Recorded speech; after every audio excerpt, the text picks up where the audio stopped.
নতুন একটা মহিলা ফেরেশতা আইছে। এই মহিলা ফেরেশতা আইসা আমার দিকে এরকম একটা লাইট মারলো, লাইট মারিয়ে আল্লাহ, ও মহিলা ধরে বেড়াইছে। এত বড় বুজুর্গ, কয় হুজুর আপনার বুক পকেটে একটা পকেট ডায়েরি আছে, ডায়েরির ডায়ালের ভিতরে একটা ব্লেড আছে, ওই ব্লেডে ঝামেলা বাঁধাইছে। আপনি টের পেলেন কি?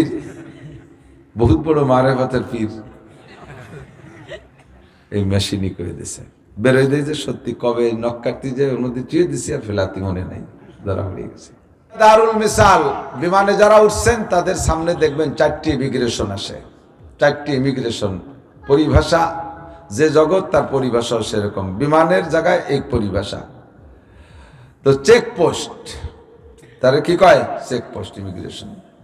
ফার্স্ট ইমিগ্রেশন, আপনার প্রথম বিমান এয়ারপোর্টে ঢুকতে গেলে আপনার পাসপোর্ট দেখানো লাগে না, শুধু জিজ্ঞেস করে আপনি যাত্রী?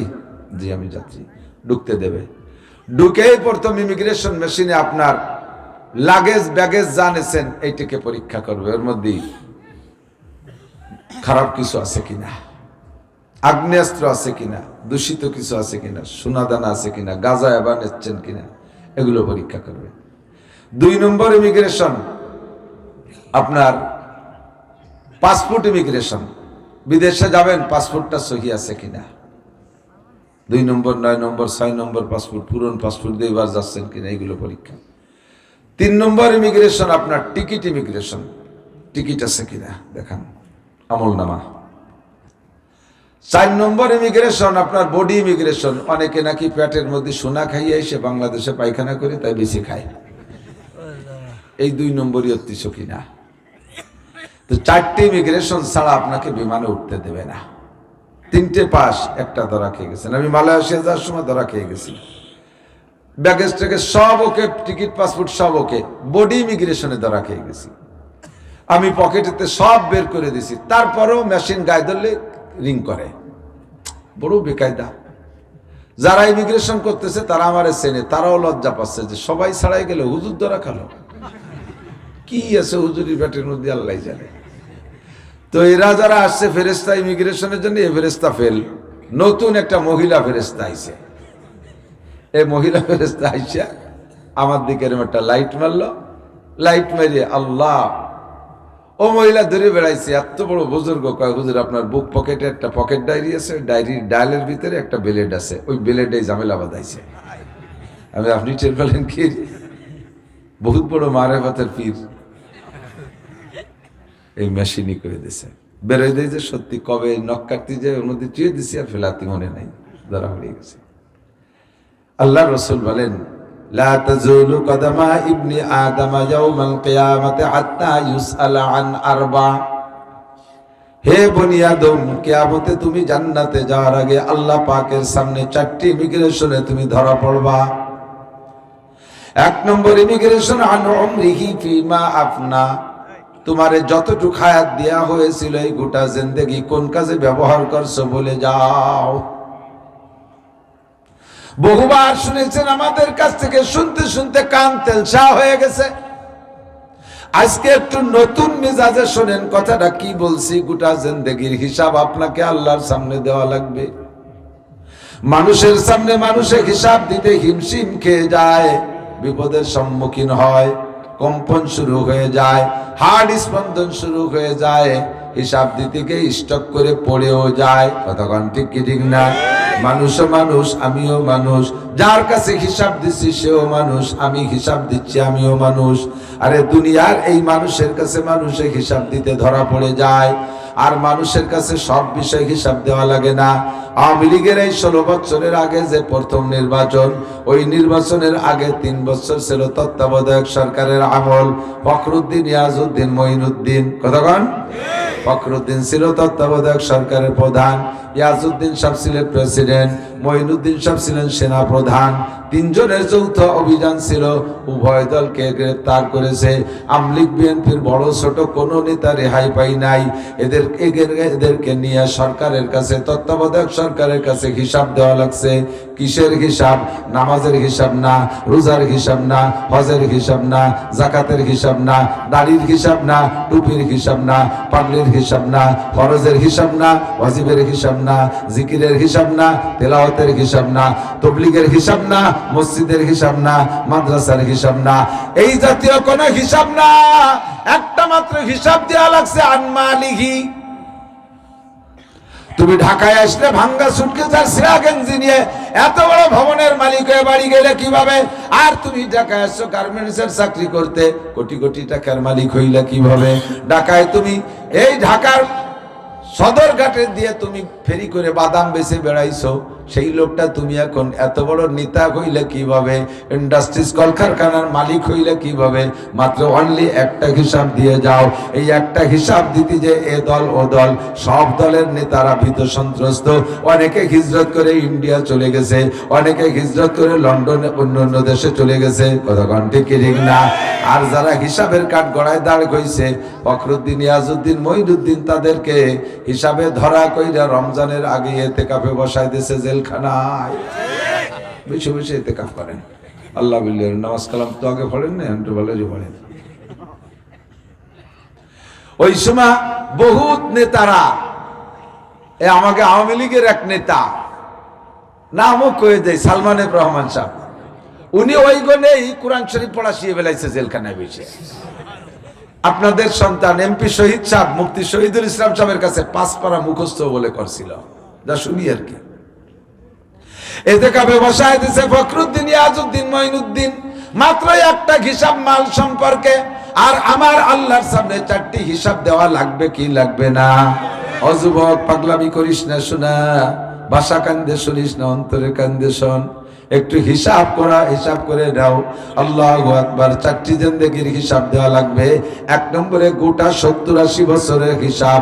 আমার মুরব্বী বাবারা কেউ কি বলতে পারবেন? আপনারা যদি এখন হিসাব নেওয়া হয়, আজ থেকে 40 বছর আগে যে ফজরের নামাজ, ওইটা আপনি পড়ছেন কি পড়ছেন না, ওটা আপনি বলতে পারবেন না। আজ থেকে 1 সপ্তাহ আগে সকালবেলা কি খাইছেন তাও মনে নাই। হিসাব দেওয়াই লাগবে একেবারে পাই টু পাই। فمن يعمل مثقال ذرة خيرا يره ومن يعمل مثقال ذرة شرا يره। ওই জায়গায় হিসাবে ধরা পড়বে, জাররা পরিমাণ যদি নেকি করে থাকো তাও তুমি পেয়ে যাবা, জাররা পরিমাণ গুনাহ করলে তাও তুমি পেয়ে যাবা। নিজেই বলতে বাধ্য হবা, লা ইউগাদিরু সাগীরাতান ওয়ালা কাবীরাতান ইল্লা আহসাহা ওয়া ওয়াজাদু মা আমিলু হাযিরা ওয়া লা ইয়াজলিমু রাব্বুকা আহাদা। আল্লাহু আকবার। আপনি নিজেই বলবেন, আল্লাহ আমার একটা সগীরা কবিরা কোন জায়গা লুকানো নাই। কোন বাগানে বৈশা বৈশা গাঁজা খাইছি, কয় বন্ধু আড্ডা করেছি, কোন জায়গা বাস স্ট্যান্ডে ট্রাকের পিছনে দাঁড়াইয়া 4-5 জন জামাতে পেশাব করছি, সব ফেরেশতারা লিখে রাখছে। লেশের রাত্রি কম্বলে তলে শুইয়া প্রেমিকার সাথে প্রেম গল্প করছে, এই ফেরেশতারা কি করে টের বলো? আমি তো কম্বলের তলে ছিলাম। আল্লাহ কি আজীব কারবার, সব লিখে রাখছে। আপনি নিজেই স্বীকার করতে বাধ্য হবেন। গোটা জিন্দেগির হিসাব। 2 নম্বর হিসাব হবে আনুমরিহি ফিমা আবনা আনশাবাবিহি ফিমা আবলা।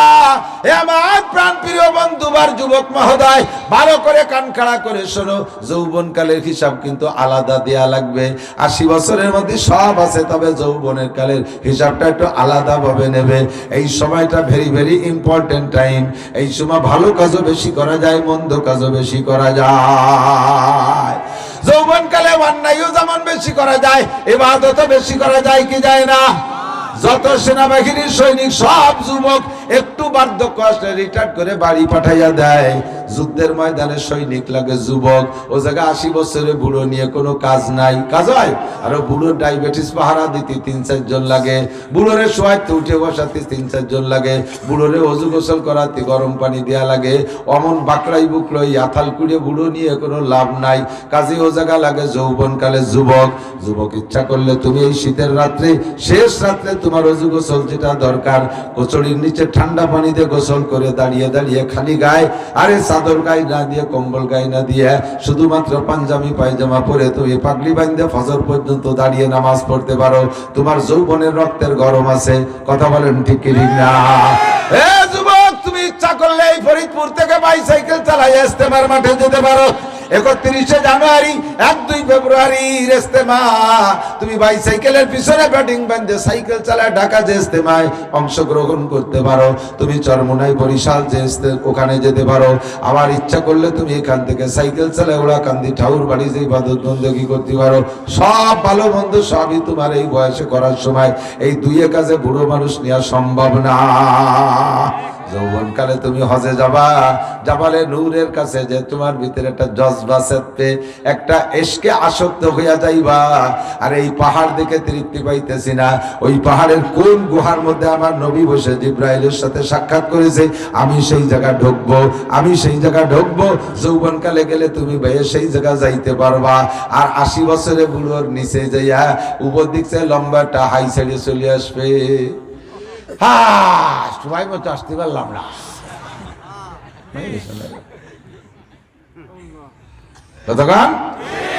যৌবনকালে মন্দ বেশি করতে পারো, ভালো বেশি করতে পারো, কাজেই তোমার যৌবনকালে হিসাব আলাদা দেওয়া লাগবে। দর জওয়ানি তওবা করদান শিবায়ে পয়গম্বরিস, দর জওয়ানি আমাদিক দর জওয়ানি তওবা করদান শিবায়ে পয়গম্বরিস, অক্তে ফিরি গুরগে জালেম মিশাবত পরহেজগার। যৌবনকালে ইবাদত করা নবীওয়ালা স্বভাব, যৌবনকালে দিনদার হওয়া নবীওয়ালা স্বভাব। আরে বুড়ো হয়ে গেলে রয়্যাল বেঙ্গল টাইগারও মুরিদ হইয়া যায়। আমি একবার গিয়েছি শরণখোলা, একেবারে শেষ প্রান্তে সুন্দরবনের গোড়ায়, রাজাপুর গ্রামের নাম। ওই জায়গায় মাহফিলে গেছি। ওই এলাকার পরিভাষাই আলাদা, প্রত্যেক এলাকার পরিভাষা আলাদা। আমি আর মজিবার দ্বারকা, ওই বলমারি মজিবার দ্বারকা মোটরসাইকেলে জিজ্ঞেস করি যে ভাই রাজাপুর কদ্দূর? চাইতে থাকেন এই জায়গা থেকে জিজ্ঞেস করতেছেন।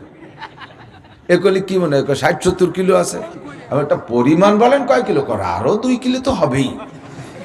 তুই ওইরকম আক্কা বাক্কা খেয়ে করতেই হবে। চাইতে থাকেন এই জায়গাতে জিজ্ঞেস করতেছেন, তাতে তো ওরা 200 মাইল সামনে রয়েছে। ওই এলাকার ভাষা এরকম। সে 2 কিলো যায় জিজ্ঞেস করছি, আর রাজাপুর কদ্দূর? যেতে থাকেন, সামনে আগান।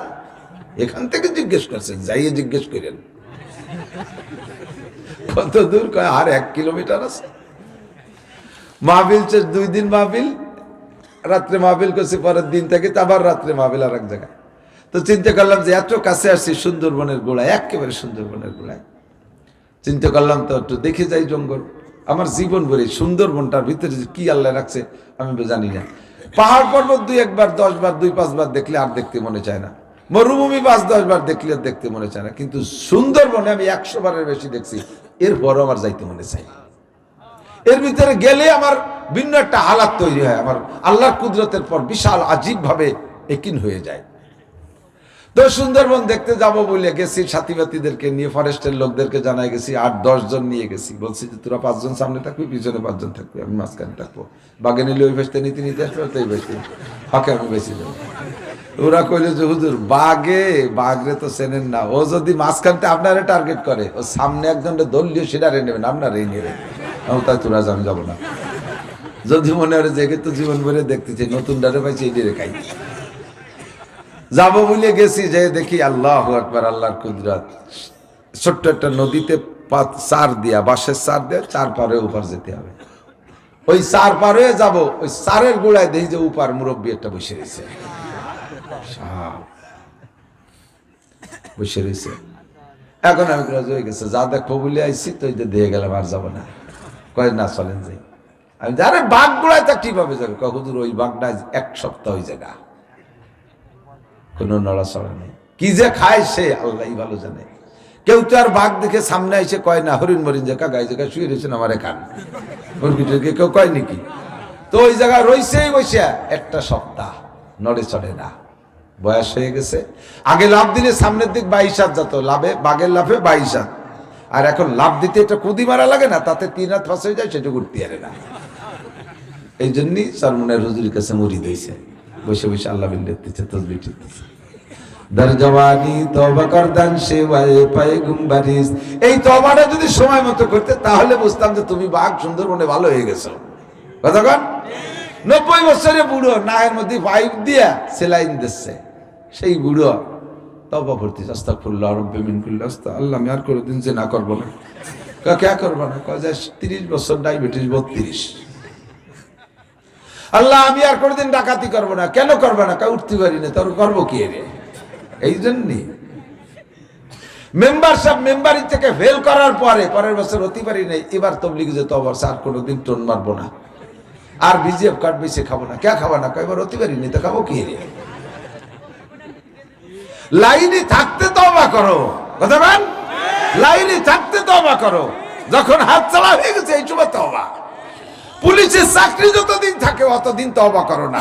রিটায়ার্ডের পরে আইসে সেই টাকা দিয়ে হজ করিয়েছে, আল্লাহরে বলুই বেলায় তুই আইছে, আল্লাহরে বলত পাইছে তো ওখানে যে মক্কায় যে কইছে আল্লাহর জীবনে কোনোদিন ঘুষ খাবো না। আল্লাহ কে খাবো না? কয় চাকরি ছুটি গেছে।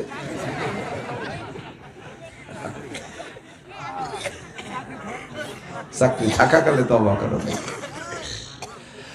আল্লাহ পাক বলেন ইন্নামাত তাওবাতু আলাল্লাহি লিল্লাযিনা ইয়ামালুনা সু সুম্মা ইয়াতুবুনা মিন করিব। ওই সকল লোকের তওবা গ্রান্ট হবে যারা তওবা করছে গুনাহ করার এনার্জি থাকতে, গুনাহ করার এনার্জি থাকতে, গুনাহ করার সুযোগ থাকতে তওবা করছে। গুনাহটা হয়ে যেতেই পারে, গুনার জগতে গুনাহ হবে। আল্লাহ কয় সুম্মা ইয়াতুবুনা মিন করিবিন, অতি তাড়াতাড়ি তওবা করে ফেলাইছে। আল্লাহ আমার ভুল হয়ে গেছে, আল্লাহ এই গুনাহ করব না, তাহলে ওই তওবা তোমার কবুল হয়ে যাবে। আর তওবা যদি কবুল হয়ে যায় আল্লাহ পাক বলেন ইউদাফ লাহুল আযাবু ইয়াওমাল কিয়ামাতি ওয়া ইয়াখলুদ ফীহি মুহানা ইল্লা মান তাবা ওয়া আমানা ওয়া আমিলা আমালান সালিহা ফাউলাইকা ইউবাদদিলুল্লাহু সাইয়্যাতিহিম হাসানাত। তোমার তওবা যদি কবুল হয়ে যায় রে বন্ধু, তোমার কপাল খুইলা যাবে। সারা জীবনে যত গুনাহ করেছো সব গুনাহ আল্লাহ পাল্টাইয়া নেকি বানাইয়া দিবে। তবে মনে রাখবা, আরে মারছি তো মার্ডার হয়ে যাবেন তো, এই পানি হলো বরফের চাইতে ঠান্ডা। এক ফোঁটা তালুতে পড়লে একেবারে পাত্তালি বন্ধ শুরু হয়ে যায়। ওয়ালাইসাতিত তাওবাতু লিল্লাযিনা ইয়ামালুনাস সাইয়্যাত হাত্তা ইযা হাদারা আহাদাহুমুল মাউতু হাত্তা ইযা হাদারা আহাদাহুমুল মাউতু ক্বালা ইন্নী তুবতুল আন ওয়ালাল্লাযিনা ইয়ামুতুনা ওয়া হুম কুফার উলাইকা আতাদনা লাহুম আযাবান আলীমা। আমার আল্লাহ যে কি সুন্দর কোরআন শরীফ সাজায় রেখেছে, শুধু খুঁটে খুঁটে বের করে বলতে পারলেই ওয়াজ হয়ে যায়। আল্লাহ পাক বলেন ওয়ালাইসাতিত তাওবাতু, ওই সমস্ত মানুষের তওবা কবুল করা হবে না, ওই সমস্ত মানুষের তওবা গ্রহণ করা হবে না, অথবা ওই সকল মানুষের তওবা নসিব হবে না। ওয়ালাল্লাযিনা ইয়ামুতুনা ওয়া হুম লাইসাতিত তাওবাতু লিল্লাযিনা ইয়ামালুনা সাইয়্যাত। বুঝে বুঝে গুনাহ করে, বুঝে বুঝে গুনাহ করে, বুঝে বুঝে গুনাহ করে, জানি শুনে গুনাহ করে, আর মনে মনে অপেক্ষা আছে মরার আগে একবার ফাইনাল তওবা করে নেব। এই অপেক্ষা করতে করতে হাত্তা ইযা হাদারা আহাদাহুমুল মাউত, ইতিমধ্যে মরণ এসে গেছে। ইতিমধ্যে মরণ আসলে কি করে?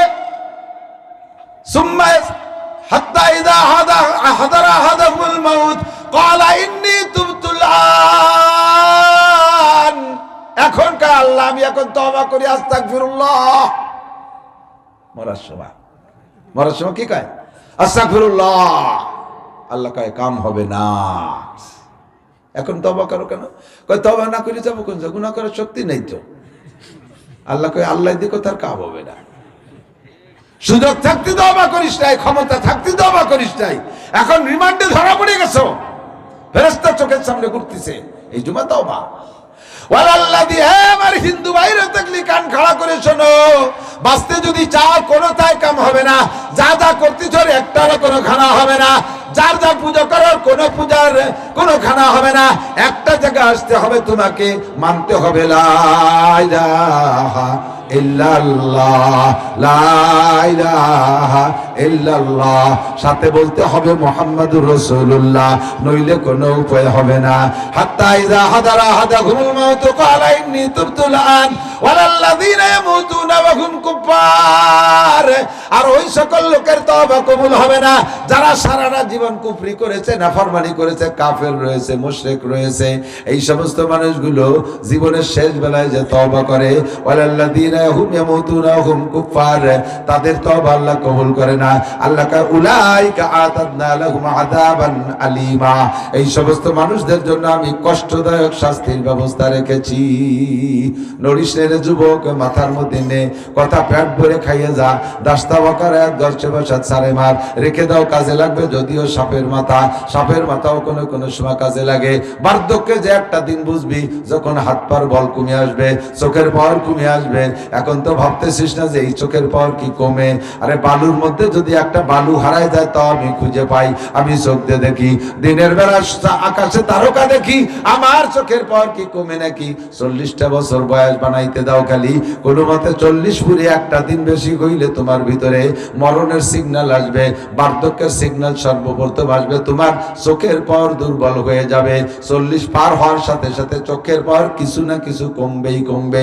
40 পার হওয়ার পরে যত বড় সুঠম্পটির অধিকার হও না কেন, তোমার যৌবনের ভিতরে আংশিক ঘাটতি আসবেই আসবে, আংশিক ঘাটতি আসবে যৌবনের ভিতরে। 40 পার হওয়ার সাথে সাথে, 40 পার হওয়ার সঙ্গে সঙ্গে তোমার দেহের ভিতরে চুলদাড়ি লোম পাকা শুরু হবে, এবং সর্বপ্রথম নাকের মধ্যে লোম পাকে, সর্বপ্রথম পাকে নাকের মধ্যে লোম, কারণ নাকের মধ্যে দিয়ে জানটা আসা যা করে, আল্লাহ নাকের মধ্যে লোম পাকায় তোমার মরণের চিঠি দিয়ে দিছে। ও দোস্ত যুবক, এখন ভাবতেছো না অতি যে কোনো সময় চলে আসবে, সময় কিন্তু ধীরে ধীরে চলেই যাচ্ছে। আশাবাস সগীরা ওয়া আফনাল কাবীর কাদরুল গদাতে ওয়া মাররুল আশি, এই তো সেদিনকে ছোট ছিলাম, চিন্তা করে দেখেন তো আমার বুড়ো বাবারা, এই তো প্রাইমারি গেলাম, একসাথে কয়জনে গেলাম, মারামারি করে তারপরে পড়াশোনা শুরু করলাম, এই তো চলে গেল প্রাইমারি, হাই স্কুল, কলেজ, বিশ্ববিদ্যালয় চলে গেল, এই তো সেদিনকে চাকরিতে জয়েন করলাম, কি করে 35টা বছর চলে গেল, এখন রিটায়ার্ডও করে দিল, রিটায়ার্ডও চলে আসলাম সেদিন, তা দেখতে দেখতে 12 বছর রিটায়ার্ডের বয়স হয়ে গেল। এমন করে দেখতে দেখতে সব চলে যায়, তোমার আমার চলে গেছে, বহুত বুড়োদের চলে গেছে, আর যুবক তোমাদেরও কিন্তু যাবে, সময় বেশি দেরি নাই। এই জন্য পাগলামি করো না, আনসাবাবিহি ফিমা আবলা, যৌবন কালটার একটু তৈরি করো। 3 নম্বরে মাদা আন মালিহি মিন আইনা তাসাবা, তোমার মাল ব্যাগেজ সম্পর্কে ইমিগ্রেশন হবে, তোমার ব্যাগেজ ইমিগ্রেশন হবে। মাল কোত্থেকে কামাই করেছো, কোথায় খরচ করেছো, হালাল ভাবে কষ্ট করে মাথার ঘাম পায়ে দিয়ে টাকা পয়সা কামাই করে হারাম জায়গা খরচ করেছো, গাঁজা কিনে খরচ করেছো, এবা কিনে খরচ করেছো, অথচ ওই টাকা কামাই করেছো দিনের বেলা ভ্যান রিক্সা চালাইয়া, পরের মাঠে কামলা কিসেন দিয়ে রোদের পিঠ পুড়া রোদের ভিতরে পেঁয়াজ লাগাইয়া, পেঁয়াজ উঠাইয়া, আরে গলা সমান পানির মধ্যে দাঁড়াইয়া পাট বাইসা কামলা দিয়ে পয়সা কামাই করেছো। এই পয়সা খরচ করতেছো গাঁজা বা ফেন্সিডিলের পিছনে, এই পয়সা খরচ করতেছো পাশা বেরোনোর প্যান্ট কিনে, এই পয়সা খরচ করতেছো বউ বাচ্চার ল্যাংটা পোশাক কিনে, এই পয়সা খরচ করতেছো প্রত্যেক সপ্তাহে শনিবারে তুমি ব্যারাকের কিস্তি দিয়া। কামাই করছো ভালো, খরচ করছো আজানা। এটাও যেমন অন্যায় করেছো, আবার কামাই করছো অন্যায় ভাবে, ঘুষ খাইয়ে মোটা টাকা কামাই করেছো, সুদ খাইয়ে মোটা টাকা কামাই করেছো, চুরি ডাকাতি করে মোটা টাকা কামাই করেছো, জাতির হক কলম দিয়ে মারিয়ে দিয়া মোটা টাকা কামাই করে ওই টাকা দিয়ে তুমি মসজিদ মাদ্রাসা বানাই দিয়েছো, কাবা ঘরের গিলাপ কিনে দিয়েছো। আল্লাহ কয় তুই অন্যায় করছিস তাই সে বড়, তোরে পিটাই দেবে স্যান্ডেলের মাথায় পায়খানা মাখাইয়া। কথা কন ঠিক কি ঠিক না? তোর ওই হারাম টাকার ভুকা আমার ধর্ম না, তোর ওই সুদে টাকা ঘুষে টাকার ভুকা আমার মসজিদ না, আমার মাদ্রাসায় জায়গা এ টাকা কেন দিস? ওই টাকা দিয়ে হজ করবি, তোর হজে পায়খানার গন্ধ পায়, ওই টাকা দিয়ে উমরা করবি, গুমরা তোরে মক্কায় জায়গা দেওয়া হবে না, বের হ। আরে হারাম টাকা দিয়ে তুই এই সমস্ত নেকের কাজ করতে আসছিস, একটাও কবুল হবে না। আন মালিহি মিন আইনা ইকতাসাবা ফিমা আনফাকা, যার মধ্যে যে দোষ আছে আজকে তাড়াতাড়ি অপারেশন করে নেন। কে এই 3টে বলেছি, 3টার ভিতরে কে কোন জায়গা ধরা খাইছেন, যার যারটা সেই জানেন, ওখান থেকে উঠে আসেন বাবা। এই 3 ইমিগ্রেশন কিন্তু হবেই। 4 নম্বর ইমিগ্রেশন বলবো বলে এত কথা বললাম। 4 নম্বরটা হলো মাজা আমিলা বিমা আলিমা, আপনারা লেখাপড়া করে জানেন আর উলামায়ে কেরামের কাছ থেকে শুনে জানেন, যে কথাগুলো জানছেন কথাগুলোর পর আমল করছেন নাকি, এইটার জিজ্ঞাসা হবে 4 নম্বর। এই রাতে শীতকালে এত রাত বসে বসে ওয়াজ শুনছিলি, আমল করছিস কটুক হয়ে যা। গতবারই ওয়াজ শুনছিস, যে বাড়ি ওয়াজ শুনলিস, গতবারও টুপির ওয়াজ শুনছিস, সেই টুপি মাথায় দিয়ে আসিস এই ওয়াজ শুনতি। কি ওয়াজের মাঠ না জারি গানের মাঠ? ওয়াজের মাঠ না? তে জায়গাকে আসার সময় একটা টুপি বাড়ি কোনো জায়গায় ভেলাই দিয়েও পাও নাই। হ্যাঁ, তোমার জাঙ্গিয়াটা তো হারায় না, জাঙ্গিরা হারায় না, তোমার টুপি হারাই কে? তোমার মোজা হারায় না, টুপি হারাই কে? গেঞ্জি হারায় না, টুপি হারাই কে? শার্ট হারায় না, টুপি হারাই কে? তোর পরনের লুঙ্গি হারায় না, টুপি হারাই কে? এগুলো কিনতে পয়সা, টুপি কিনতে পয়সা হয় না। বরঞ্চ টুপি কিনবেন বেশি টাকা দিয়ে, টুপি কিনবেন বেশি টাকা দিয়ে। কেন? টুপি থাকে কোন জায়গায়? মাথার ইংরেজিতে নাম কি? হেড। স্কুলের ভিতরে বড় স্যারের নাম কি? Head sir. হেড মানে প্রধান, হেড মানে, তাহলে বোঝা যায় বডির ভিতরে মাথা প্রধান। তাহলে প্রধানরে দেবেন প্রধান পোশাক। জাঙ্গিয়া কিনছেন 700 টাকা দিয়ে, টুপি কিনছেন 3.5 টাকা দিয়ে। আল্লাহকে কত বড় বেইনসাফ। এখন কিনা ভুল হয়ে গেছে বলে ব্যবহারের সময় এটা ঠিক করলে হবে না যে জাঙ্গিয়া মাথায় যে নামাজ পড়ে এটা বেশি টাকা দিয়ে কিনছি, টুপি। মুসলমান কিনাও ভুল হয়েছে, তোর ব্যবহারও ভুল হয়ে যাচ্ছে। ভুল কিনছিস কা? টুপি হবে সবচেয়ে দামি। আজকে থেকে পাক্কা প্রতিজ্ঞা করেন, টুপিটা হবে সবচেয়ে। পুরুষের স্বাস্থ্য টুপিতে। বান্দরে চুল কাটিয়ে তুমি যে ডগ দাও, তুমি তো খুশিতে বাঘ বাগান ঘাড় এরকম করে। তোমারে দেখি আমরা বুঝি যে তুমি আন্তর্জাতিক খ্যাতি সম্পন্ন বাদামিয়া, ইন্টারন্যাশনাল দামড়া, বিশ্ব খবিস, একেবারে বেঢঙ্গা। তোর চুল ধরে ফেরেশতারা লাইতে নেবে। তোর চুল আর মেসির চুল একরকম, তোর চুল আর পশ্চিমে খ্রিস্টানকে চুল একরকম, দুই চুল এক জায়গা থাকতে। পুরুষের সাজ, পুরুষের পোশাকের ভিতরে টুপিটা পরলে কত সুন্দর লাগে। এই কলেজের ছেলেরা টুপি পরলে মনে কর মাথায় একটা চুমু খাই। আর যে হুমো চুল রাখছে এই কুত্তো চুলা দিয়ে, গোস্বা লিক কাটিং। গোস্বা লিক কাটি জানেন? শালিক দুই প্রকার, ভাত শালিক আর গোস্বালিক। গোস্বালিক কি পায়খানা খাইয়ে গলার হেন্দে শুলে টুলে সাদে যে সাইডে থায়, এগুলো সব গোস্বালিক কাটি। গাজা মাজা গুমু তাবা জাবা খাইয়ে কুত্তো চুলাই দিয়ে উপরে সাইডে রাখছে, কারণ বোঝা বিড়িয়ে বয়া লাগতে পারে, সেই জন্য মাথায় চেটে রেখে দিয়েছে। কার এই স্বভাব? কা জায়গা মতো আসতে হবে। পুরুষের সাজ পোশাকে, ঠিক না? টুপিটা ভালো বানাবেন। পুরুষের সাজ দাড়িতে, দাড়ি রাখলে পুরুষকে ঢক দেখা যায়, দাড়ি না রাখলে তো বেডঙ্গা। আতাউল্লাহ শাহ বুখারী রহমাতুল্লাহ, মুখ চাইছে ফেললি তো মহিলাদের মতো হয়ে যায়। হ্যাঁ, কইতে বললাম না সবটু না, কব না। আতাউল্লাহ শাহ বুখারী রহমাতুল্লাহ আলাইহি উনার এক জেনারেল বন্ধু দাওয়াত দিয়েছে। উনি বহুত বড় আলেম, কাদিয়ানি, গোলাম আহমদ কাদিয়ানিরে সরাসরি সামনের পর বসে জুতো মারছে, মানে ভাষার জুতো। তে আতাউল্লাহ শাহ বুখারীরে ওনার এক জেনারেল বন্ধু দাওয়াত দিয়েছে। দাওয়াত দিয়ে নিয়ে আর এক, সেই জেনারেল বন্ধুর আর এক বন্ধু আছে, একটা হলো হুজুর বন্ধু হলো, আর একটা হলো পাবলিক বন্ধু। দুই বন্ধুরে দাওয়াত দিয়েছে। নিয়ে সকালবেলা খানা তো হুজুরকে দাওয়াত দিয়ে নিলি পারা বাড়ি এলা, বন্ধু হোক আর যেই হোক, বাড়ি যদি পোলা পান্থা একটু ঝাড় ফুক দিয়ে নেয়। তো ওই বাড়িওয়ালা বন্ধুর একটা ছোট্ট মেয়ে ধুমসা কান্দা কান্দে, তার কান্দা মতে কোনো তাই দিয়ে জাতি পাতিছে না। আতাউল্লাহ শাহ বুখারী গেলে হুজুরের কাছে আইলে দিয়েছে, হুজুর আমার মেয়েটা একটু জাড়িয়ে দেন দোস্ত, আমার মেয়েটা খালি কান্দে। আতাউল্লাহ শাহ বুখারীর এইরকম ঝাঁকড়া বাবরি আর এত বড় দাড়ি, মোষ ওইরকম রাখতেন, শুধু সামনে দিয়ে পানি খাওয়ার জন্য ক্লিয়ার রেখে মোষ দিয়ে দাড়ি দিয়ে মিশে একটা বিকট চেহারা। তো হুজুরির কোলে আইনে দেশে ঝাড় দিতি, হুজুর কোলে আইনে ওরে দোয়া কালাম বলে হু দেশে, ও আরো চিৎকার বেরিয়ে কি করে উঠছে, হু দেয় আর আরো চিল্লে। আর ওই যে জেনারেল বন্ধু আর একটা, সে কইতেছে দোস্ত আপনাকে সেই হুজুর নাই, সেই ঝাড় বুকের কেরামতি হুজুর নাই, আমার কাছে দেন এমনি সেরে দিবেন। উনি নিয়ে বইয়ের সাথে জড়াই দিলে, মুখের সাথে মিশে যেতে সত্যি বাচ্চা থেমে গেছে। দেখছেন আপনাকে হুজুরকে কেরামতি শেষ, আমার কোলে এসে থেমে গেছে। কারণ আতাউল্লাহ শাহ বুখারী বলতেছে দোস্ত কারামতি টারামতি কি, আমি তো অন্য একটা জিনিস বুঝছি, ও থামলো কেন? কি বলছেন? বাচ্চারা স্বাভাবিকভাবে মহিলাদের কাছে দুর্বল, মার কাছে দুর্বল, ওই জায়গা গেলে ঠান্ডা হয়ে যায়। আর পুরুষের কাছে গেলে পারা তার একটু অশান্তি লাগাটা স্বাভাবিক। ও আমার মুহির দিক চেয়ে দেয় যে ভিটামিনের মতো দেওয়া যাচ্ছে, তোমার মুহির দিক চেয়ে দেয় ওর মার মুহির মতো দেওয়া যাচ্ছে।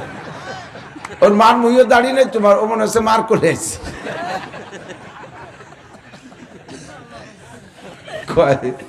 হুজুর হুজুর দেখছি এইরকম, হুজুর তো দেখি নেই। এই হঠাৎ এই জবে ও তো দুর্বল হয়ে গেছে। এখন দোস্ত বন্ধু তাই অতটা লজ্জা নেই।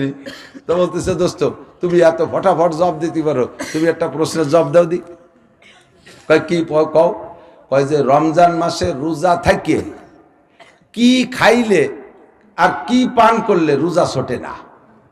খাইলে আর পান করলে তো রোজা ছুটে যায়। পানি খান, বিড়ি পান করেন, ধূমপান করেন, যা করেন, পান করলে রোজা ছুটে যায় না? আর যাই খাবেন রোজা ছুটে যায় না? তো দোস্ত কি খালি আর কি পান করলে রোজা ছোটে না? কও দিদি তুমি কত বড় হুজুর দেখবানি হবে। আর উনি করছে যে জুতোর বাড়ি খাবা আর দুঃখ পান করবা, এতে রোজা ছোটে না। খাবা জুতোর বাড়ি, এতে তো দুঃখ লাগবে, দুঃখ পান করবা, এতে রোজা ছোটে না। আর যা খাবা তাতে রোজা ছোটে। আল্লাহ, এসে গেলে একটু হয়ে গেলাম। তো যুবক, আপনার 4টে জীবনের হিসাব দেওয়া লাগবে কি লাগবে না? আমার লাস্টেরটা কি? মাজা আমিলা বিমা আলিমা। শুনেছেন বহুত কিছু, অনেক কিছু শুনছেন। আব্দুর রব ফরিদি যোগ্য আলেম, এর আগেও যারা বয়ান করেছে, ইমরান সাহেব, তারাও সুন্দর কথা বলেছে। আমিও তো ঘরে ঘরে সালতার তো বাড়ি বাড়ি ওয়াজ করলাম। এত বেশি ওয়াজ করি কেন তা তো জানেন না, অন্য জায়গায় একটু কম করি। গত বছর 2 পাড়াতে 100 মণ পিঁয়াজ উঠে নিয়ে যাতে পারছি। এই সবাই চিনে ফেলাইছে আমার হুজুর আসলি বেলা পিঁয়াজ দেয়, কাজে কাজে ইন্দ্র একটু গণগুলি দেওয়া উচিত। যাক কাছতে পিঁয়াজ খাই। এই বছর যে পিঁয়াজের দাম কিনে খাতে গেলি আমার ঘর বেঁচে পিঁয়াজ কেনা লাগতো। এখনো আপনাদের সালতার পিঁয়াজ আমার সিলিংয়ে আছে, আলহামদুলিল্লাহ। দোয়া করি আল্লাহ তাআলা যেন ভালো ফলন দেয়, বলেন আমিন। দেবেন, আপনারা দেন, এই দেওয়ার অভ্যাস আছে বিদায় আল্লাহ আপনাদেরকে দেয়। এই পিঁয়াজ আমাকে ওই জায়গা নিয়ে লাগাই, যার টুক লাগাই তার একটু ছোট হয়ে যায় 3 মাস পরে। আমাকে ওদিক হয় না। আম মধুমতি নদীর উপারে চারা এনে এবার লাগাইছি, উপায় আমি একটাও পক নাই। এবার এনে সেই চারা লাগাইছি, তারা যেভাবে পরিচর্যা করতে কইছে করছি। আমও সুন্দর হয়েছে, কাটিয়ে দিয়ে যে ভিতরে ইঞ্জিনিয়ার বসে রয়েছে। কোন ভাগ্যে ঢুকছে, ফুটো দরজা কিচ্ছু নেই, ভিতরে বাংকার বানায় বসে রয়েছে। তো জাগার আর আঞ্চলিক বরকত আছে, আপনাদের খেদমতেরও বরকত আছে। আশেপাশে যথেষ্ট মাদ্রাসায় দেন না, এর একটা বরকত আছে। আর দেবেন কেন, আর হুজুরা নেবে কেন? হুসাইন মাদানী কাসেম নানুতুবি রহমাতুল্লাহ, এদিক খেয়াল করেন। ভারতের সবচেয়ে বড় মাদ্রাসা, আমাদের এই উপমহাদেশের সবচেয়ে বড় মাদ্রাসা দারুল উলুম দেওবন্দ। এই মাদ্রাসা যখন প্রথম করে কাসেম নানুতুবি রহমাতুল্লাহ ছাত্রদের মাধ্যমে মুষ্টি আটা কালেকশন করতে দেওবন্দ শহরে। মুষ্টি আটা আমাকে দিত, মুষ্টি চাউল, মুষ্টি আটা। তো মুষ্টি আটা কালে সরকারি দান অনুদান নাই, মাদ্রাসার কোনো সম্পদ নাই, ছেলেরা খাবে কি, গরিবের তাই বেশি আসে। তো মুষ্টি আটা কালেকশন করে সপ্তাহে শুক্রবারে। বেশ কিছুদিন এরকম করার পরে এক বড় লোক আইসা ওর নজরে পড়ছে, আইসে হুজুরকে বলতেছে, হুজুর আল্লাহর দিন আল্লাহই চালাবে। তো তাই বলে এরকম আল্লাহর মেহমান শুক্রবারে, প্রত্যেক শুক্রবারে বাড়ি বাড়ি ভিক্ষের দরজায় যে ভিক্ষের মতো হাত পাতবে, ব্যাগ নিয়ে যে ঘুরবে, আমার ভালো লাগতেছে না। এই হিন্দুরা দেখলে কি কয় যে ইসলাম এত ফকির যে দূরে দূরে ভিক্ষে বেড়ায়। হুজুর কামিয়াতে খাওয়াবো কি? নানুতুবি রহমতুল্লাহ নিজে দেওবন্দের রেল স্টেশনের থেকে ফুলকপি আর পাতাকপির যে উচ্ছিষ্ট আলগা পাতাটা থাকে না, এটা যে অনেক সময় আড়তে নিয়ে কেটে কুটে ফেলায়, দেওবন্দ রেল স্টেশনের আড়তে এইগুলো কেটে ফেলাই। তো নানুতুবি রহমতুল্লাহ নিজের লুঙ্গি একটা পরা আর একটা লুঙ্গি নিয়ে ওই লুঙ্গির ভিতরে ফেলাই নিয়ে পাতা দিয়ে বস্তা মানে টুল্লা দিয়ে নিয়ে মাদ্রাসায় নিয়ে ওই কুচইয়ে চুরইয়ে ছাত্রদেরকে রান্না করে খাওয়াইছে। এত কষ্ট, এত অভাব সেই সময় ছিল, একথা আমরা বিশ্বাস করতে চাইতাম না। কিন্তু এখন আর আমাদের সময়টার ভিতরে আকাশ পাতাল হয়ে গেছে, আকাশ পাতাল হয়ে গেছে। বাথরুম ছিল কি আমাদের সময় মাদ্রাসায়, বাগানের ভিতরে খাল কাটিয়ে নাড়াই দিয়ে বেড়াই দিয়ে পায়খানা বানাইছি বাঁশ বাইন দিয়ে। আর বর্ষাকালে তো নিচে সরবরাহ থাকে, একক তো পায়খানা করে দিলে যারটুক নিচে ভরে তার চেয়ে বেশি টুক এসে গায়ে লেগে যায়। গোসল না করে ঘরে ঢোয়ার কায়দা ছিল না, ঠিক না? আর বছরে 1-2 বার নাড়াই দিয়ে বেড়া দেওয়া লাগছে। আর এক পায়খানায় বসে 3 জনরে ডিস্টার্ব করতো। আমাকে এক ছাত্র ছিল জন্মের ফাজিল, নাড়ার বেড়া তো একজনের বাইরে এসে কাশ দিয়ে ভিতরে ঢুকতে হবে। ও যেটাই বসে রয়েছে পাশেরটার দরজায় যে একজনের কাশ দিচ্ছে, ওইটার সাথে মুখ মিশিয়ে কাশ দেয়, তার মানে কেমন ওইটি রয়েছে। ফিরে ও ঘুরে এটি আছে, এটি আছে, মুখ মিশিয়ে কাশ দেয়। 1-3 পায়খানা দখলে বসে সব জায়গা। আর এখন পায়খানা অ্যাটাচ বাথরুম, তারপরে কয় যে টাইস কি আছে, হাই কমেন্ট আছে। তো ছাত্ররা হাই কমেন্ট ছাড়া রাখবে না। কত বড় লোক, আকাশ পাতাল হয়ে গেছে। নানুতুবি রহমাতুল্লাহ আলাইহি এইভাবে ভিক্ষা করায়, কালেকশন করায় মুষ্টি আটা। বড় লোক একজন এসে কয়, হুজুর আমার খুব খারাপ লাগে, ছাত্ররা এভাবে ভিক্ষা করতে পারবে না, হুজুর কয় এটা খাওয়াবো কি? ওই বড় লোক কয়, হুজুর আপনার সারা বছরে কত মন আটা লাগে একবারে হিসাব দেন। আমি যদি বলেন মাসে মাসে পৌঁছাই দেব, যদি বলেন সাপ্তাহিক পৌঁছাই দেব, যদি বলেন পাক্ষিক 15 দিন অন্তর পৌঁছাই দেব, যদি বলেন একবার আপনার 365 দিনের সব আটা আমি একবার দিয়ে দেব। আল্লাহর মেহমানরা দাঁড়ে দাঁড়ে ভিক্ষা করতে পারবেন না। জোরে কন্যা সুবহানাল্লাহ। লোকটা বড় কলিজাওয়ালা মানুষ, ইসলামের শ্রদ্ধাশীল মানুষ, কথা কন ঠিক কি ঠিক না? এই লোকটা নানুতুবি রহমাতুল্লাহকে প্রস্তাব দিলে হুজুর তাৎক্ষণিকভাবে হা বা না কোনো জবাব দেয় নাই। কয় বাবা কালকে তোমারে জবাব দেবো, আজকে না। কেন? কয় আমার রাত্রে একটা পরামর্শ মিটিং আছে, ওই মিটিং এর পরে রেজাল্ট দেব, রেজাল্ট যা আছে সেইভাবে বলবো। মিটিংটা কার সাথে করবে? বড় লোকরে বিদায় দিয়া হুজুর মিটিং মাদ্রাসার কমিটি নিয়ে বসে নাই, হুজুরদেরকে নিয়েও বসে নাই, মহল্লায় যারা এই মুষ্টিয়াটা দেয় তাদের সাথে পরামর্শ। সর্বপ্রথম গেছে দেওবন্দের কাছে, এক বুড়ির কাছে যাইয়া বুড়ির বাড়িতে বলছে, বুড়ি আমি তোমার সাথে একটু পরামর্শ আসছি, তুমি যা বলবা বলো, একটু পরামর্শ দাও। কাই কি বাবা কান্নানো তুমি? কায় আমাদের একজন বড় লোক আইসা পুরো বছরের আটা দিতে চাইছে, তোমাদেরও কপাল ভালো, আমার ছাত্রদেরও কপাল ভালো, এভাবে শুক্রবারে বাড়ি বাড়ি ঘুরে ঘুরে ভিক্ষা করা লাগবে না, তোমাদেরকে আর বিরক্ত করবে না, মুষ্টি আটা দেয়া লাগবে না, বড় লোক সারা বছরের আটা দিয়ে দেবে। বুড়ি তুমি এ ব্যাপারে কি বলো? বুড়ি খতখত করে কেন্দ্রে দিয়ে কয়, ও নানু তুমি তাহলে বুঝছি তুমি আমাদের গরিব মানুষদেরকে ভেস্তে যাইতে দিবা না, তুমি তোমার বড় লোক নিয়ে তোমার হুজুরকে নিয়ে ভেস্তে যাবা, আমরা সাধারণ পাবলিককে আমাকে ভেস্তে যাইতে দিবা না। আমরা নামাজ কালাম অত বেশি পড়তে পারি না, ইবাদত বন্দেগী বেশি করতে পারি না, কোরআন কিতাব পড়তে জানি না, সারা রাত জেগে জেগে ইবাদত করতে পারি না, হাজারো গুনাহ খাতা করে বসে থাকি, সপ্তাহে একদিন এক মুঠ আটা দিয়া আল্লাহর মেহমানরা খাবে, কোরআন পড়বে, সেই ওসিলায় ভেস্তে যার আশা করতাম, তুমি বড় লোকের আটা পাইয়া সেই কালেকশন বন্ধ করে দিবা, মানে আমাদের গরিব মানুষদেরকে তুমি ভেস্তে যাইতে দিবা না। ঠিক আছে নানু তুমি তোমার বড় লোক আর হুজুরকে নিয়ে ভেস্তে যাও। নানু তুমি রহমাতুল্লাহ আলাইহি বুড়িরে বললেন, বুড়ি কোনো চিন্তা করবেন না, ওই বড় লোক যদি আবার সারা জীবনের আটা দেওয়ার কন্ট্রাক্ট নেয়, সারা জীবন মাদ্রাসা চালানোর কন্ট্রাক্ট নেয় আর টাকাও দেয়, তবু আমার মুষ্টি আটা কালেকশন চলবে, আমার এলাকার জনগণকে আটার মাধ্যমে আমি বেচতে নিয়ে যাব। কাজী উলামায়ে কিরাম পিএস কালেকশনে আসবে, পাট কালেকশনে আসবে, বিরক্ত হবেন না বাবা, বিরক্ত হবেন না। আর কালেকশনের সময় যা দেবেন খেয়াল রাখবেন, লান তানালুল বিররা হাত্তা তুনফিকু মিম্মা তুহিব্বুন, ছিঁড়া ফাটা কাটা পচা এগুলো দেবেন না, পাট দেবেন না নষ্ট পচা কালাগুলো, পিএস কাটা কুটো যে কি পিএস গুলো রিজেক্ট এগুলো দেবেন না। আল্লাহ কয় অতক্ষণ পর্যন্ত নেকির আশা করতে পারো না যতক্ষণ তুমি তোমার পছন্দের মাল দান না করো। সিদ্দিকা আয়েশা রাদিয়াল্লাহু তাআলা আনহার কাছে এক ভিক্ষুক মহিলা আয়েশা হাত মারছে, ইয়া উম্মাল মুমিনিন, ওগো মা আয়েশা, আমি গরিব মানুষ, আমি নামাজি মহিলা, আমার পর্যাপ্ত পোশাক নাই, যা পোশাক পরিয়েতে সতর ডাকে না, নামাজের সময় হয় না, তোমার যদি ঘরে অতিরিক্ত পোশাক থাকে পুরন কাপড়, আমাকে একটা সেট দাও, একটা পোশাক দাও।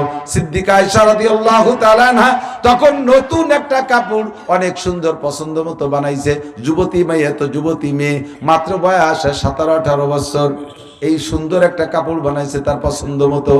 হযরত আয়েশা রাদিয়াল্লাহু তাআলা আনহার কাছে যখন ফকির মহিলা হাত মারছে পোশাকের জন্য, আয়েশা ঘরে যাইয়া নিজের পরনে যে পুরন কাপড়টা ছিল ওইটা চেঞ্জ করে নতুনটা নিজে পইরা এই পুরন কাপড়টা দিয়ে দিয়েছে ফকির মহিলাকে। ফকির মহিলা তো পাইয়া এক তো পোশাক একটু হলো, দ্বিতীয়ত নবীর স্ত্রীর, নবীর প্রিয় স্ত্রী আয়েশার পোশাক, ও যেন জান্নাতের পোশাক পাইছে, খুশিতে আত্মহারা নিয়ে রওনা দিয়েছে। এর মধ্যে এই কারবার দেখছে রাসূলুল্লাহ সাল্লাল্লাহু আলাইহি ওয়াসাল্লাম। আল্লাহর নবী দেখে বলতেছেন, ও আয়েশা তুমি কি কাজ করলা? কয় হুজুর, আয়েশা মনে করছে যে আমি বুঝি নতুনটা দিয়ে দিছি নাকি ফকির মহিলারে, হুজুর সেজন্য আমারে ধিক্কার দিচ্ছেন নাকি? ও আয়েশা তুমি কাজটা করলে কি? আয়েশা বলতেছে, হুজুর আল্লাহর কসম আমি নতুনটা দেই নাই, কিন্তু নতুনটা আমি পরে রাখছি, পুরনটা দিছি, উনি পুরন চাইছে পুরনই দিছি। হুজুর বললেন তাই নাকি? সেই জন্যই তো তুমি বলছি, তোমাকে বললাম আয়েশা তুমি পড়ো লান তানালুল বিররা হাত্তা তুনফিকু মিম্মা তুহিব্বুন, তুমি একজন আলেমা মহিলা, শিক্ষিতা মহিলা হইয়া, কোরআন জানেওয়ালি মহিলা হইয়া এই আয়াত জানা সত্ত্বে তুমি কি করে ফকিররে পুরন কাপড়টা দিলা? আল্লাহ বলেছেন তুমি যতক্ষণ যে জিনিস নিজে মহব্বত করো ওই জিনিস দান না করা পর্যন্ত নেকি পাইবা না। ও আয়েশা তুমি পুরনটা ভালোবাসো না নতুনটা? কয় হুজুর নতুনটা। কয় নতুনটা না দিলে নেকি পাইবা না। মহিলা কাপড় নিয়ে রওনা দিছে। মহিলারে আইসা কয় আপা ফিরে আসেন। ঘরের মধ্যে এটাই কেন কয় পুরন কাপড়টা দেন। ওইটা নিয়ে আবার পাল্টাইয়া নিজে পুরনটা বইরা নতুন কাপড়টা দিয়ে জান্নাত কিনে নিল। কাজী দান যখন করবেন টাকা দিলে নতুন টাকা, পুরন ছেঁড়া টাকা দেবেন না। ফকিরে দিলে ভালোটা দেবেন, একেবারে রিজেক্ট কাপড়টা দেবেন না। মাদ্রাসায় দান করতে গেলে পাট দিবেন, ভালো পাট দেবেন, পিএস দেবেন, ভালো পিএস দেবেন, দান দেবেন, ভালো দান দেবেন। আমরা তো মাদ্রাসার কালেকশনের হুজুর, এই কালেকশন সংক্রান্ত খুব ভালো জানি। যাইয়া পাও ভাঙ্গি দাঁড়ায় রয়েছি, কাকি দেন কাকি ফিরিও তাকায় না, বইলতি দাঁড়িয়ে রয়েছে। বারবার বিরক্ত হতে কাকি তাড়াতাড়ি দেন, তোমাকে জ্বালাই কুলো থোয়ার কায়দা নাই। এটি দানের এলাকা। দাঁড়াও দিচ্ছি কইয়া দামা একটা নিয়ে আর সেই কুলো একখান নিয়ে বাড়ির বাইরের দিক রওনা দিয়েছে। কাকি কোন দিক যান? দান দেবেন না? এই যদি উঠোন বাড়াতে ওগুলো সব শূন্য দেন। দুই বস্তাতে দেন, ওগুলো আটে নেবে। এই বস্তাতে দেন হলো সেদ্ধ দান, ওই বস্তা দেন ফিটে খাওয়ার দান, ওইতে দেন উড়ুম খাওয়ার দান। দেওয়ার মতো দান নেই। তোমারে দেওয়ার মতো দান সারা বতর বলে নারকেল গাছের গোড়ায় উড়োই বলে যে সিটেকা দিয়েছে ওইতে জ্বালিয়ে দেবে।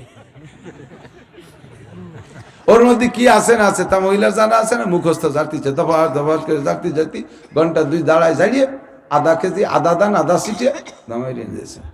তাহলে মিজাজ খারাপ হয়। বিয়াদব বিটি, তুই এই সিটে দান দিতে জন্য এখানে দাঁড়ায় রাখছিস 2 ঘন্টা, আমি পুরো গ্রাম ঘুরিয়ে ফেলতে পারতাম। মহিলা ধমক দেয়, সাবধান হুজুর, চোখ পিছিয়ে লাই দেবো। এই ইরিদান ফলাতে 30,000 টাকা রাখতে আনছি, রুমন পাও না, গায়ে বাঁধে না, ব্যবসা খুলে নিয়েছ, ব্যাঙ্গা স্যাঙ্গা খানিক কুয়েটে দিয়েছে। তারাইয়া তালবি আলী মন খারাপ করে চলে আসছে। আল্লাহ পাক বলে রাগ করিস না, মন খারাপ করিস না, আগামী বছর দেখা হবে। আগামী বছর দান হয়েছে খেতে, ভরপুর দান। দানে যখন শীষ বেরোইছে ওই সময় হালকা একটা বাতাস হয়েছে, ফুল সব জ্বলে গেছে, দান সব ছিটে ফিরে গেছে, কারেন্ট পোকায় পোড়াই গেছে। এবার 1 বিঘে হইতে হয় 60 মন ধান, কাটিয়ে এনে মলছে, দান হয়েছে 3 মন, সিটি হয়েছে 57 মন। এবার লম্বাটা আল্লাহ বুঝলো না, আল্লাহ বলে বুঝলো না। আল্লাহ ধম্ম ডেঙ্গাইতে আল্লাহ শেষ করে দিয়েছে। আল্লাহ কয় কেন এই কাম করলাম? সিটে দিলি কিরম ঠেয়, তাই ঠেয়ানোর জন্য এই হচ্ছে। গত বছর আমার হুজুরকে সিটে দিছিলি না, ওগো ওইরকম ঠেকছিল, হিসাব নিকাশ করে কাজ করে। ভালো করে মনে রাখেন দোস্ত, এখন আমরা দুনিয়ায় আসি না নাই না মরে গেছেন? আসি, একদিন থাকবো না, সত্য না মিথ্যা? থাকবো নার ভিতরে তিন ধাপে থাকবো না, এইটু মনে রাখবেন। অজে চলে এসে দিক থাকান, থাকবো নার ভিতরে 3 ধাপে থাকবো না। একটা হলো ব্যক্তিগতভাবে থাকবো না, আর একটা হলো কম গোষ্ঠী সহ দলবল সহ থাকবো না, ধ্বংস হয়ে যাব। আর একটা হলো গোটা জগৎ সহ ধ্বংস হয়ে যাব। এই 3টার নাম কিয়ামত। 3টার নাম, একটা হলো আন্তর্জাতিক কিয়ামত, আরেকটা হলো মধ্যম কিয়ামত, আরেকটা হলো পার্সোনাল ব্যক্তিগত কিয়ামত। 3টে কিয়ামতই ঘটবে, এর মধ্যে কোনো সন্দেহ নাই। আমার আল্লাহ সূরা ওয়াকিয়ার মধ্যে বলেন ইদা ওয়াকাতিল ওয়াকিয়া লাইসা লিওয়াকাতিহা কাযিবা, ঘটনা একটা ঘটবেই ঘটবে, যেই ঘটনার মধ্যে কোনো সন্দেহ নাই। লাইসা লিওয়াকাতিহা কাযিবা, সেদিন কেমন হবে? ইদা রুজ্জাতিল আরদু রাজ্জা অবুসাতিল জিবালু বাসসা ফাকানাত হাবাআম মুনবাসসা, সব কিছু উলটপালট হয়ে যাবে, আসমান ভেঙে জমিনে পড়বে। ইজাস সামাউন ফাতারাত ওয়া ইদাল কাওয়াকিবু ইনতাসারাত, আসমান ভেঙে জমিনে পড়বে, তারকাগুলো উড়ে চলে যাবে, আর পাহাড়গুলো তুলোর মতো উড়তে তালে থাকবে। এই ঘটনা কিন্তু ঘটবেই ঘটবে। এইটা হলো ফাইনাল কিয়ামত, আন্তর্জাতিক কিয়ামত। আর একটা হলো মধ্যম কিয়ামত। গোটা দুনিয়া সব ধ্বংস হবে না, সবাই থাকবে। মাঝে মাঝে একটা জাতি গোষ্ঠী একটা দলকে আল্লাহ বিলুপ্ত করে দেবে। একটা জাতি গোষ্ঠী একটা দলকে তাদের আচরণে তাদের কার্যকলাপের কারণে আল্লাহ তাআলা তাদেরকে ধ্বংস করে দেবে। যেমন কওমে আদরে ধ্বংস করে দিয়েছে, কওমে সামুদরে আল্লাহ ধ্বংস করে দিয়েছে, ওই বংশের কেউ নাই। কওমে লুতকে আল্লাহ ধ্বংস, যুবক আমার দিক থেকে কওমে লুত, এই লুতে কারবার বর্তমানে বিশ্বের অনেক দেশে সাংবিধানিকভাবে পাশ হয়েছে, বলতে গেলে শরম লাগে, বলতে শরম লাগে, তারপরে একটু সতর্ক করার জন্য না বলে পারি না। আল্লাহু আকবার। আশা করি আমার বাংলাদেশে নাই, তবে ঘরোয়াভাবে বিভিন্ন জায়গায় অন্যায় চলতেছে। পুরুষে পুরুষের সমকাম, পুরুষে পুরুষের সমকাম, যা গত 2 বছর আগে থেকে ট্রান্সজেন্ডার নামে শুরু হয়েছে, ট্রান্সজেন্ডার নামে শুরু হয়েছে। আমরা আন্দোলন করেছি ট্রান্সজেন্ডারের এগেইনস্টে, কিন্তু তা সরকারিভাবে নিষেধ হইল, ভিতরে ভিতরে ট্রান্সজেন্ডার কার্যক্রম চলতেছে। নারীরা পুরুষের বেশ ধরবে, পুরুষটা নারীর বেশ ধরে এক সমাজে থাকবে, জিনা ব্যভিচার হইতে থাকবে। আর পুরুষে পুরুষে জিনা ব্যভিচার, যৌন চরিতার্থ করা, এর নাম হলো লেওয়াতাত। আর এই কাম করে কওমে লূত, হযরত লূত আলাইহিস সালামের কওমকে 80 স্কয়ার মাইল, 80 স্কয়ার মাইলের ভিতরে তাদের বসবাস ছিল। জিবরিল আলাইহিস সালাম আর মিকাইল আলাইহিস সালাম মাটির নিচে ডানা ঢুকাই দিয়া এই 80 মাইল জায়গাটার জমিনকে ওদের সব সহ আকাশে উঠাই নিয়া আল্লাহ পাক আকাশে ফেরেশতা মোতায়েন করে রেখেছে, ঠিকানায় অ্যাড্রেস সহ বোমা বানায় রাখছে। ওই জায়গায় নিয়ে কায়দা মতো বোমা বর্ষণ করে তুলো ধুনা পেশা করে জমিনদারে উল্টাইয়া মাটির নিচে ডাবাই দিয়েছে। ওই 80 মাইল এখনো জায়গা, এখনো ওই 80 মাইল জায়গা সাগর হইয়া আছে। ওর পানি কালো, একেবারে মিচমিচে কালো। ওই পানির ভিতরে 1 কেজি পানিতে 800 গ্রাম লবণ আছে। গায়ে পাথর বাঁধতে নামলে ওই পানির মধ্যে ডোবে না। এইটা জর্ডানের ভিতরে অবস্থিত। এই কওমে লূতকে আল্লাহ ধ্বংস করে দিয়েছে, একটাও রাখে নাই। আদ আর সামুদকে আল্লাহ ধ্বংস করে দিয়েছে, রাখে নাই। আল্লাহু আকবার। এমন করে মাঝে মাঝে আর নাম বলবো না, চোখের সামনে দেখতেছেন, দেখতে পারবেন যাদের কর্মকাণ্ড খারাপ হবে আল্লাহ তাআলা তাদের জীবদ্দশায় কওমকে আল্লাহ তাআলা বিলুপ্ত করে দেবে। মাথা খাড়া করে কথা বলার কায়দা থাকবে না। একে বলে কিয়ামতে উস্তা, মধ্যম কিয়ামত। আর 3 নম্বর হলো কিয়ামতে সুগরা, মাম্মা তাকাত কিয়ামত কিয়ামাতুহু, যে যেদিন মারা গেল তার কিয়ামত সেদিন হয়ে গেল। এই 3 প্রকারের কিয়ামত। নবী পাকের কাছে জিবরিল আলাইহিস সালাম এসে জিজ্ঞেস করেছেন, ইয়া রাসূলুল্লাহ মাতা সা, হুজুর এই কিয়ামত কবে হবে? মূল কিয়ামত সম্পর্কে জিজ্ঞেস করছে, শেষ কিয়ামত সম্পর্কে কবে হবে? হুজুর জবাব দিলেন, মাল মাসউলু আনহা বিআলামা মিনাস সাইল, এই ব্যাপারে তোমার চাইতে আমি একটু বেশি জানি না জিবরাইল। আল্লাহ আমারে অনেক কিছু জানাইছে, তবে কিয়ামতের ডেট আমারে জানাইনি, আমি বলতে পারবো না। এবার জিবরাইল কয়, হুজুর আমা ইমারাতুহা, এই কিয়ামতের আগে পূর্বাভাস বলে কোনো কিছু আছে নাকি? এইটা কি বলতে পারেন? কিয়া যা দেখে আমরা বুঝবো যে কিয়ামত কাছাই গেছে? হুজুর বলে, হ্যাঁ আমি তা বলতে পারি। হাদিসে জিবরাইলের শেষে 2টা কথা বলছে হুজুর আমার দিক।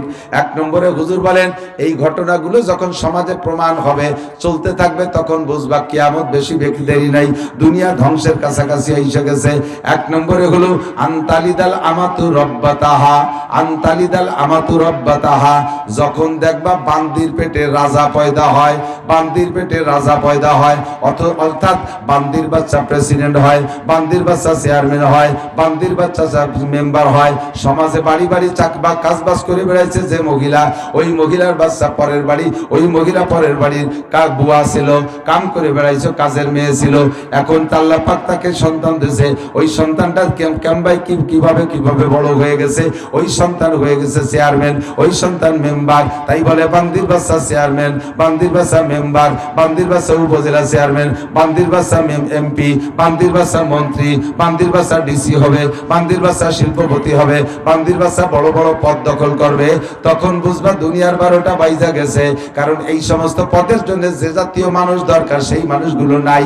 আর এই পদগুলো এসে ধরতেছে যা বুসিদাল আমরিলা গায়রি আহলি ফান্তাজিরিসা, যখন দেখবা অযোগ্যরে পদে বসাইছে তখন বুঝবা দুনিয়ার কাম সারা।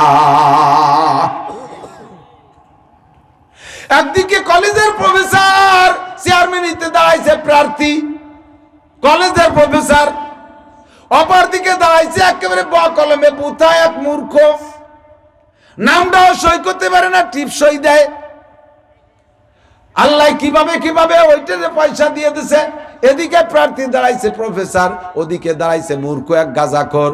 গাঁজাখোরের পয়সা আছে, সারা দেশে সব গাঁজাখোর ওই গাঁজাখোরের পিছনে নাইছা প্রফেসরকে ফেল করাই দিয়া গাঁজাখোরের চেয়ারম্যান বানাই দিছে। গাঁজাখোর কিছুদিন আগে নুসমিরে ধরা পড়ে 40টা জুতোর বাড়ি খাইছে। সেই গাঁজাখোর এখন চেয়ারম্যান হয়ে যদি চেয়ারে বসে তাহলে ও নুসকে কি বিচার করবে? কথা বলেন, ও নুসকে কি বিচার করবে? ও মুরগি চুরিয়ে ধরা পড়ছে, সে জায়গায় 8-এর মধ্যে ওরা জুতো দিয়ে বাড়াইছে, সে যদি এখন চেয়ারম্যান হয় তাহলে চোরের বিচার কি করবে? এমন করে অন্যায় বহু করছে, এখন এসে পয়সার গরমে চেয়ারম্যান। এইরকম যখন দেখবা তখন বুঝবা যে দুনিয়ার কাম সারা। এগুলো চলছে কি চলছে না? বাস্তবে দেখা যায় কি যায় না? এ কবে হবে তা না, সব রানিং হয়ে গেছে, ঠিক না? কিয়ামতের আলামত 2 নম্বরে। এই কাজেই আমি পরামর্শ দেব, যখন আমাদের সামনে নির্বাচন আসে, নির্বাচনের সময় বাবা এইভাবে পাইকারি ধরে গাঁজা খরে আবার ফেন্সিডিল হিরোইন করে লুচ্চ বদমাইশকে সমর্থন করবেন না। ও যুবক, তোমাদের রুচি সম্মত হাদিয়া তারা দেয়, এই জন্য তোমরা তার পিছনে লাফাও। অন্যায় করো না, দুনিয়ার হায়াত খাটো করো না। একজন ভালো মানুষের সমর্থন দাও, একজন যোগ্য মানুষকে দাও। আরে শিক্ষিত মানুষের পায়ের নিচে থাকাও ভালো, মূর্খ লোকের কাঁধে উঠার চাইতে। কথা বল না কেন? শিক্ষিত লোকের পদদলিত হওয়া ভালো, মূর্খ লোকের কাঁধে উঠার চাইতে। ও মূর্খ কাঁধে উঠে নিয়ে কোন আগুনের মধ্যে ফেলাই দেবে তা জানা নাই। আর শিক্ষিত লোকের পায়ের নিচে পড়ে গেল, পুরো মারবে না, মরার আগে কমপক্ষে হাত ধরে টান দিয়ে উঠাবে।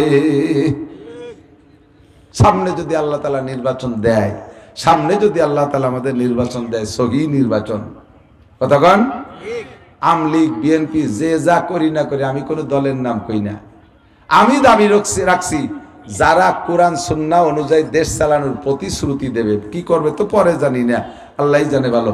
তো যারা কোরআন সুন্নাহ মার্কা নিয়ে আসবে, আমরা একটা বার তাদের কটা ভোট দিয়ে দেখতে পারি না? হ্যাঁ পারি না? একটা বার কটা ভোট দিয়ে দেখতে পারি না? পারি তো পারি। আপনাদের এই সিট সালতানগর কান্দাবিলি এক সিট নাকি? আপনাদের এই সিটে যদি ভালো একজন এরকম আল্লাহ ওয়ালা আমলিগির লোক আসে, আমলিগির নামই কলাম, যারা ঠিকই কিছু ওকে নামটাই কলাম, অথবা ভালো আল্লাহ ওয়ালা কোরআন সুন্নাহ একজন বিএনপি আসে, আমি হুজুরকে দলের নাম বাদই দিলাম, ভালো আল্লাহ ওয়ালা দিনদার কোরআন সুন্নাহওয়ালা একজন জাতীয় পার্টির লোক আসে, এরকম আল্লাহ ওয়ালা যদি কেউ আসে, আমরা তাকে সমর্থন দেবো ইনশাআল্লাহ, ঠিক আছে না? আর ওই 3 দলে যদি এরকম কেউ না পাই, তাহলে যে আসে এই মার্কা নিয়ে, এই নাম নিয়ে, আমরা তাকে এবার একটা ভোট দিয়ে দেখি না? তারে একটা ভোট দিয়ে দেখি আল্লাহ কি ফয়সালা করে। রাজি আছেন না ইনশাআল্লাহ? সত্যি দেবেন তো ইনশাআল্লাহ, নাকি এবার পয়সা খেয়ে শুয়ে পড়বেন? সামনে নির্বাচনীয় নেতাকে চা খাবো, অর্ধেকে কইছে আর অর্ধেকে কইনি, তার মানে খাবো। নির্বাচনীয় নেতাকে চা পান বিড়ি সিগারেট খাবো, তাদের টাকা হাতে ধরবো, টাকা দিতে আসলে তাদেরকে কিছু হাদিয়া দিয়ে ছেড়ে দেবো, ঠিক আছে? যে নেতা টাকা ছড়াইতে আসবে তারে হাদিয়া দিয়ে ছেড়ে দেবো, তুই নেতা হওয়ার যোগ্য না। এই ভোট নিবি, তোর যোগ্যতাই দে, টাকা দিয়ে কিনিস কে? যোগ্য হলি তোরে বেটারে এমনি দেবে, টাকায় দিয়ে কিনিস কে? টাকায় দিয়ে ভোট কিনলি তো নুসছো আওয়াজ আবার আদামি বাদামি ঋষি মুসিতে টাকা দিয়ে ভোট কিনতে পারে, তোরে দে দরকার, ঠিক কিনা? আল্লাহু আকবার, আল্লাহ হেফাজত করুন। 2 নম্বর হলো কিয়ামতের আলামত, ওয়া আনতারাল হুফাতাল উরাতাল আলাতা রিয়া আশা ইয়াতাতাওয়ালুনা ফিল বুনিয়ান। এই দিক তাকান, হুফাত মানে খালি পায়ে, এত গরিবের বাচ্চা যে একজোড়া স্যান্ডেল কিনে পায়ে দিতে পারি না, শীতকালের শিশিরের মধ্যে দাঁড়তে একটি পাও বাইলি ভাঙ্গির মতো ভাইছে চৌচি হয়ে গেছে। হুফাত উরাত, পর্যাপ্ত পোশাক নাই, শীতের ভিতরে দেখলাম আগুন জ্বালায় টিট করে কাঁপতিছে, আগুন দিয়ে টান এসছে। উরাত আলা, এত ক্ষুধার্ত, ঘরে ভাত নাই, বাড়ি যে চাটে পান্তা পানি চেয়ে খাচ্ছে। এই অভাবের যে কটা নাম কইছি স্বাধীনের পরে, এরকম দেখছেন কিনা মুরব্বী? এরকম অভাবী মানুষ দেখছেন না? দেখছেন। আমি আরে আল্লাহ, আমাদের বাড়ি, আমার মামা হলো মুক্তিযোদ্ধা কমান্ডার সুবান মিয়া, মধুমতি নদী দিয়ে পাকিস্তানিকে জাহাজ যায়, আমার মামা আমাকে বাড়ি বসে সেই জাহাজে করছে গুলি কন্দি, ওরা ফিরিয়ে আইসে আমাকে বাড়ি পুরায় তামা হারি ফেলাইতেছে। আমার মা গর্ত খুঁজছে, ভিতরে কোলা ভরে কাপড় চোপড় রাখছিল, মাটিতে আগুন ধরে সেই কোলার ভিতরে সব পুড়িয়ে সাপ। এত বিপদে আমরা পড়ছিলাম। আল্লাহ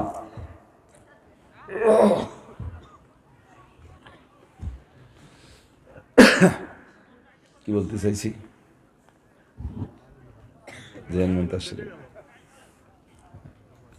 আমি যেদিক যাচ্ছি সবাই আমার সাথে যাচ্ছে, ফাঁসেরটা তুই চলেছে। আমার এরকম হয় না, আল্লাহর মতে যত দূর যাই ঘুরে ফিরে সেই জায়গায় চলে যাই। আল্লাহ তো রাজনীতিতে যাই হোক না কেন, আমি কোরআন সুন্নাহর সমর্থনে আছি।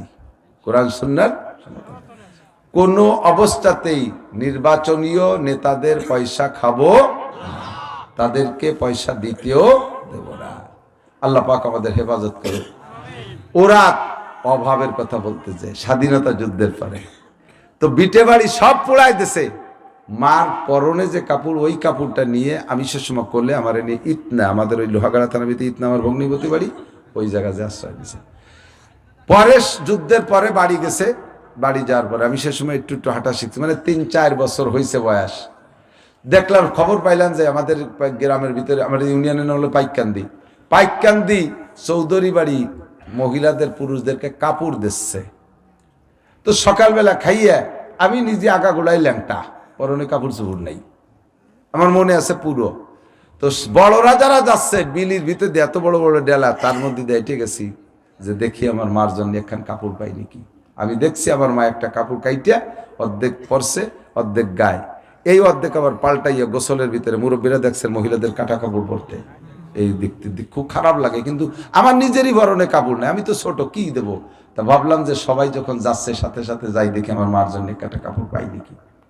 সারা দিন বসে রয়েছে, আমি অট্টুক মানুষ, আমার কাপড় দেয় নাকি। সবাই নিয়ে গেছে, সন্ধ্যাকালে কান্তি কান্তি এসে আমার মা পাগল হয়ে গেছে, কোথায় গেল সারাদিনে না খাইয়ে কালা হয়ে গেছি, একের খরাই পুড়িয়ে। সন্ধ্যের সময় এসে আমার মা জড়াই দিলে কানতে, না আমি আপনার জন্য কাপড় আনতে গেছিলাম, সবাই রে দেশে আমারে দেয়নি। ওরে কানলো আমার মা। এই অভাব তো স্বাধীনের সময় গেছে। এখন কি বাংলাদেশে সেই অভাব আছে? এখন সেই অভাব আছে? আল্লাহর রহমতে সেই অভাব নাই দোস্ত।